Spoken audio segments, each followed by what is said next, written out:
नमस्कार दोस्तों। उम्मीद है कि सब कोई अच्छा है, स्वस्थ है, सुंदर है। आज का वीडियो मैं हिंदी में बनाने जा रहा हूँ।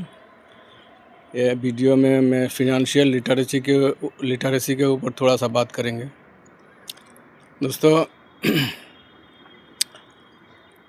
फिनंशियल लिटरेसी का फर्स्ट तो जो चीज़ है, हमको इनकम करना पड़ेगा। इनकम जो करते हैं उसको कैसे हम लोग यूटिलाइज़ करेंगे, उसको कैसे एक्सपेंडिचर करेंगे, कैसे सेविंग्स करेंगे, कैसे इन्वेस्ट करेंगे, इसके बारे में बताएंगे। इनकम इक्वल टू, मेरा जो इक्वेशन है उसका हिसाब से income equal to income equal to savings plus expenditure plus charity होना चाहिए। हम जो इनकम कर रहे हैं उसका एक पार्ट हमको सेव करना है, बड़ा पार्ट एक खर्चा करना है और कुछ पार्ट हमको चैरिटी के लिए लगाना है। क्योंकि ये समाज से हम लोग बहुत कुछ लिया है, समाज को कुछ रिटर्न करना भी हमारा जिम्मेदारी है। इसलिए कुछ पार्ट हम मेरा इनकम का और समाज सेवा में जाना चाहिए। तो जो सेविंग्स कर रहे हैं उसका एटलीस्ट 10 to 20% तो सेविंग करना चाहिए। जो सेविंग करते हैं उसका उस सेविंग्स को इन्वेस्ट करना चाहिए। उसे बैंक सेविंग्स अकाउंट में नहीं रखना है, इन्वेस्ट करना है। इन्वेस्ट बहुत जगह कर सकते हैं। हम स्टॉक मार्केट में कर सकते हैं, डायरेक्ट स्टॉक ले सकते हैं, नहीं तो म्यूचुअल फंड के थ्रू इन्वेस्ट कर सकते हैं, गोल्ड में इन्वेस्ट कर सकते हैं, रियल एस्टेट में इन्वेस्ट कर सकते हैं, क्रिप्टो में कर सकते हैं। बहुत सारा एवेन्यू है इन्वेस्ट करने का। तो कोई स्टॉक मार्केट में जो हम इन्वेस्ट करते हैं, मैं अपना बात बोल रहा हूँ, मैं स्टॉक मार्केट में इन्वेस्ट करते ऐसा सोच के नहीं है मैं कोई कंपनी का शेयर खरीद रहा हूँ। मैं ऐसा सोच के करता हूँ कि इस कंपनी का बिज़नेस में मैं इन्वेस्ट कर रहा हूँ। जो कंपनी का बिज़नेस मॉडल अच्छा है, जिसका मैनेजमेंट अच्छा है, जो ग्रो कर रहा है, वैसा कंपनी में मैं इन्वेस्ट करता हूँ। कोई ख़राब कंपनी में अगर इन्वेस्ट करते हैं लॉन्ग टर्म के लिए, तो आपका पैसा बर्बाद भी हो सकता है।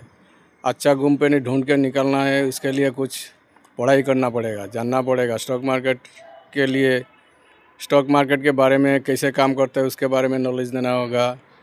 जो कंपनी डिफरेंट सेक्टर में कैसे काम काज होता है उसके बारे में थोड़ा नॉलेज लेना होगा। स्टॉक मार्केट में लॉन्ग टर्म इन्वेस्ट करना है तो, डायरेक्ट स्टॉक में इन्वेस्ट करना है तो पढ़ाई करना पड़ेगा, जानकारी लेना पड़ेगा। अगर उसका आपके पास इतना टाइम नहीं है, आप बिज़ी है दूसरा जॉब में या कोई बिज़नेस में, तो आप म्यूचुअल फंड के थ्रू जा सकते हैं। म्यूचुअल फंड के फंड मैनेजर होता है, वो आपका सब हेडेक लेता है, आपको कुछ फीस लेगा उसके लिए, तो आप म्यूचुअल फंड के थ्रू जा सकते हैं। लेकिन इन्वेस्ट करना ही है। आजकल जो यंग जनरेशन है उन लोगों को मेनली मैं बोलना चाहता हूँ। आजकल मैं एक चीज़ देखता है, जो वो लोग इंस्टेंट ग्रेटिफिकेशन में बिलीव करता है। अभी चाहिए, जो इनकम कर रहा है उसको अभी खर्चा करना है, अभी इंस्टेंट ग्रेटिफिकेशन।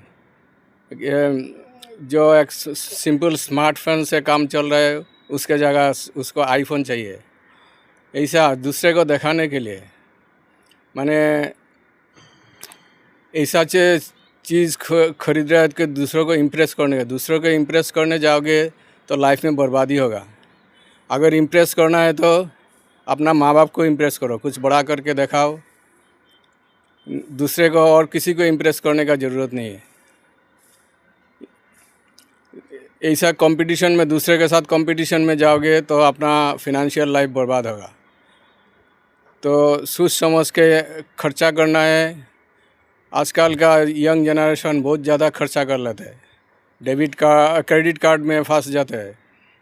क्रेडिट कार्ड एक ट्रैप है, उसमें क्रेडिट कार्ड एक होना चाहिए इमरजेंसी के लिए। तो क्रेडिट कार्ड कंपनी आपको तो क्रेडिट कार्ड थमाने के लिए बहुत कोशिश करेगा। मेरा बेटा का कोई इनकम नहीं है, वो स्टडी में है, लेकिन HDFC का एक एजेंट आके उसको क्रेडिट कार्ड थमा दिया। मैं जब मुझे पता चला तब जाके मैं उसको सरेंडर कराया। तो ऐसा जिसका कोई इनकम नहीं है उसको क्रेडिट कार्ड देके उसको तो फंसा रहे हैं ना। तो वो सब ट्रैप में नहीं फंसना है।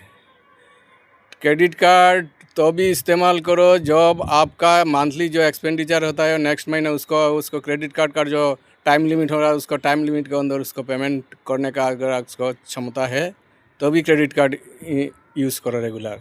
अदरवाइज़ इमरजेंसी के लिए क्रेडिट कार्ड होना चाहिए। इमरजेंसी हो गया तो पैसा का इमरजेंसी ज़रूरत है तब क्रेडिट कार्ड काम आता है। अदरवाइज़ कोई क्रेडिट कार्ड नहीं लेना चाहिए। तो ये सब सोच समझ के खर्चा करना है, सेविंग्स करना है, सेविंग्स को इन्वेस्ट करना है और अपना फाइनेंशियल फ्यूचर को सिक्योर करना है। Thank you.